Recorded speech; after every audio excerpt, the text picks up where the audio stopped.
Bugungi patsientlarim haqida gapirib bermoqchiman. Oxirgi haftada 3-ayolda kuzatilayotgan holat.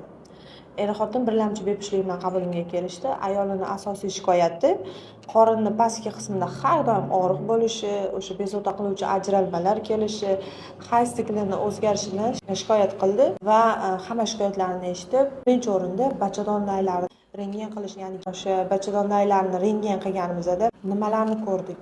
Hop, turbalarni rentgen qilganimizda, ya'ni bachadon laylarini rentgen qilganimizda nimani ko'rishimiz mumkin? Chap turbani ko'rib turibsizlar, mana chap turbada suyuqlik yig'ilgan, buni gidrosalpingiz deb ataladi. O'ng turba yopiq. Turbada suyuqlik yig'ilganda turba har doim sifatini yo'qotadi. Turbada suyuqlik yig'ilishi asosiy sababi o'sha jinsiy yo'llardagi yallig'lanishlar, abortlar, qorin bo'shlig'idagi yallig'lanishlar sabab bo'ladi. Bunaqa holatlarda nima qilish mumkin? Bunaqa holatlarda homiladorlik kuzatilmaydi, chunki turbalar уже yaroqsiz hisoblanadi. Qanday yordam berishimiz mumkin?